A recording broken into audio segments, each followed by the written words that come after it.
everybody, welcome to Life Science Live. I'm sitting down today so I can use this table so I can show you all of these eggs. Hopefully our screen is not too crooked today.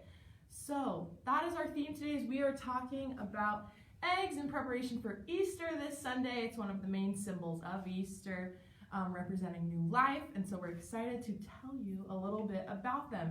So just for starters, I would love to show you a couple of these eggs. I'm going to show you them now, and if you have your guesses, you can think about them throughout, and you can guess what animal these belong to. So here's this one. Think about it. If you want to make your guess on these,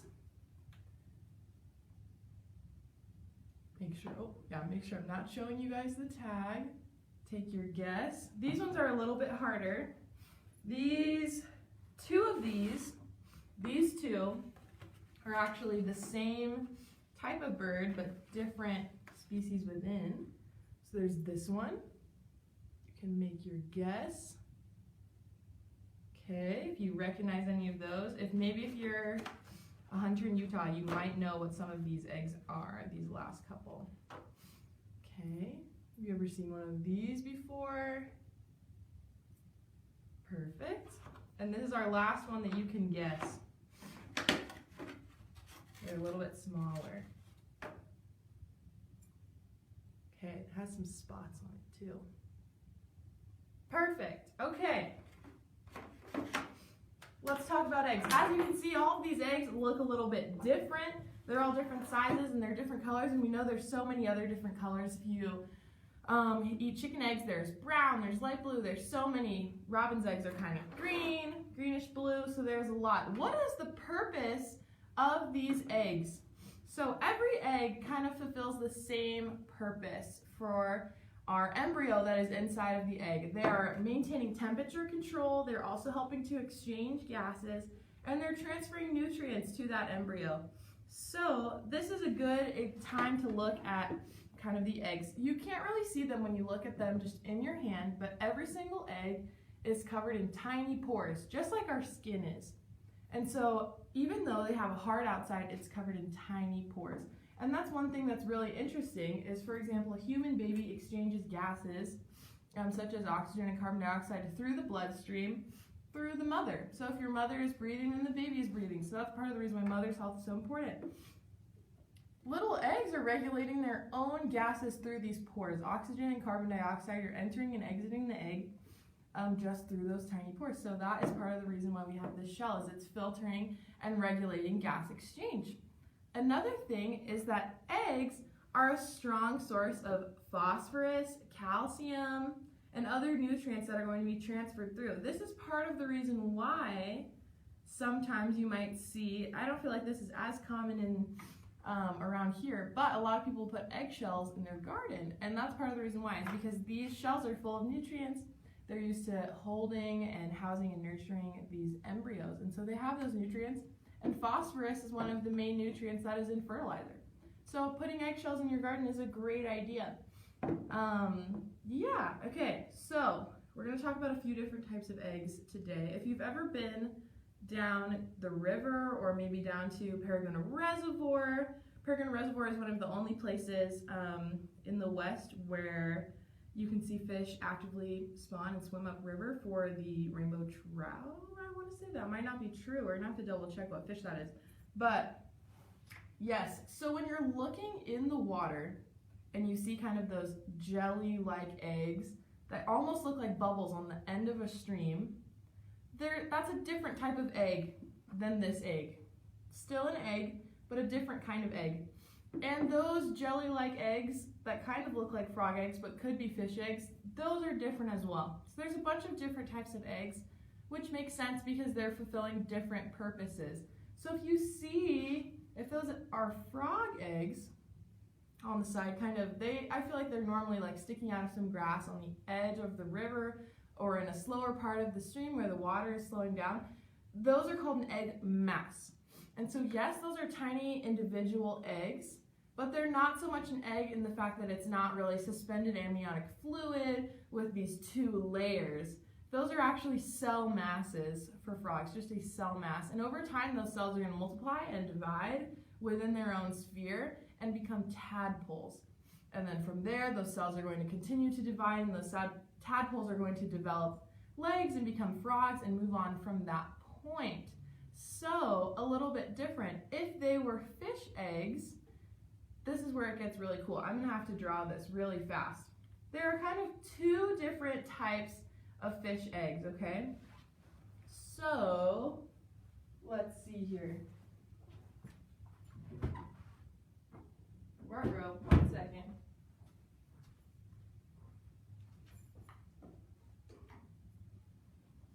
There are two different kinds, and so there's two potential developing eggs. Let's make sure that we're in here. Okay, so here's the first one, and here is the second one. Are those in? Okay, they are. So they have, both of them have 2 layers. I won't draw those because then it's going to start getting a little sketchy with my work here. But they are fertilized just like other eggs are, and then they divide in their 2 different types. Freshwater eggs are going to look kind of like this, and this is crazy. They kind of have these tiny portions of microfill inside of the egg. And so this would be like zebrafish or, brown trout. That's a freshwater fish. We have tons of freshwater fish here in Utah. The Provo River is freshwater, obviously. And so these are tiny little yolks. These are tiny little yolks, and then they're suspended in fluid. But at any time, any one of those yolks could be fertilized and become that fish. In the ocean, though, kind of how it works is they have the 2 layers, and then there is one large yolk in the middle. So these are marine, and this is freshwater. So they have some of the same components, but the way that their yolk is different. So think about when you crack open a chicken egg, just one yolk comes out. If you were to metaphorically crack open a very tiny fish egg, before it is fertilized, you would have tons of yolks coming out. And think about it, fish eggs are on the microscopic scale most of the time. So those are our freshwater fish. And so those little yolks in the middle are scattered throughout the egg cytoplasm. But again, that is before fertilization. So that's really good. The other one that I would like to talk about is reptile eggs. And they're very interesting in the fact that they're pretty similar to amphibian eggs because they might have a soft outside that's somewhat jelly-like. Not necessarily jelly though, but not as hard as a bird's egg. And inside they have 2 membrane walls similar to the fish over here, and their embryo is suspended in amniotic fluid, which is interesting. So what that kind of looks like is they have their 2, I'll draw your membrane walls this time. They've got their 2 membrane walls to regulate temperature and regulate those gases. And then they have their yolk, which is going to be their embryo. And then they're suspended by amniotic fluid. So there's a ton of pressure in this middle area. This is our pressure. There's a ton of pressure in this middle area, keeping that yolk very suspended and very tight. Even though they might be somewhat malleable on the outside, not as hard of a shell, the middle is going to be very firm, and there's a lot of pressure in there to suspend that egg. So, yes, I've brought a few different eggs. So now is your chance to renew your guesses. We'll start with these ones over here. To begin, these are both pheasant eggs. And so we definitely have our pheasants here in Utah, and they're different colors, and they're kind of similar in size though. Maybe one is a little bit bigger than the other one. This one is our golden pheasant. We have these here at the museum. They kind of have like a golden mohawk and a very red front on their body. And I'll come a little bit closer to the camera with this one. This color is kind of yellowy. Here, we'll get even closer. I'll get out from behind the table. This color is kind of yellowy. It's got some spots on it. So what they do is they poke a hole in these and they drain the yolk out. So this is literally just the shell. So it's very thin and very fragile.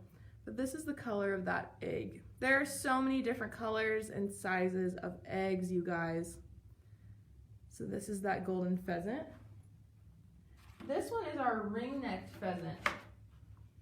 And so it has like a dark green. It's almost like the same color as maybe like split pea soup.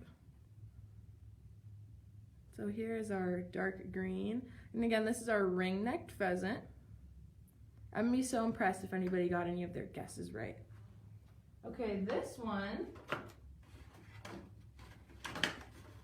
if you're a big hiker or maybe you're a big hunter, maybe you know, try to find one with a lot of spots. These are chukar eggs. And they have little light brown spots on them. Let's see if we can get it to focus a little bit better. Kind of having a hard time. Yeah, there you go, you can see those spots.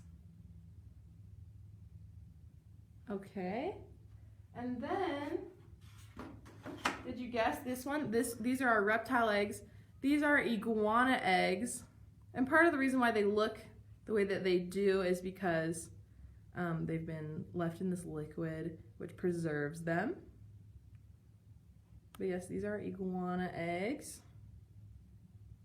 Okay, and our last one, I hope you got this one. This is in a new case. Yeah, this is a new case. Try to get no glare on it. This is our ostrich egg, which is the biggest egg in the world. So this is our ostrich egg. And when you look really closely, you can see kind of some of those pores that we were talking about. You can kind of see them a little bit. It's a little bit tough with this case. But I'm not gonna take this out of the case today. But you can there you go. You can kind of see some of those pores where gas exchange and other things would be happening. So this is our ostrich egg. Okay. So in review really quick, eggs are amazing. They have a few purposes that we talked about. We talked about how they regulate temperature a little bit with their double membranes, how they're exchanging gases through the pores of the shell. And as well as how they're different, how there are different types of eggs. Just because an animal lays an egg does not mean it is the same egg. We understand that they might be different sizes and colors on the outside, but they also can have a lot of variation on the inside depending on what type of animal they are and what the purpose of that egg is. Is it going to be floating in water? Is water going to be running through it? Does it need a harder shell to combat the elements? All these things depend, and so the egg is designed to fulfill its purpose, which is to protect that embryo inside. I hope you guys all have a wonderful Easter this weekend, and we'll see you guys back at the museum really soon. Thanks, you guys. Thanks for coming to Life Science Live.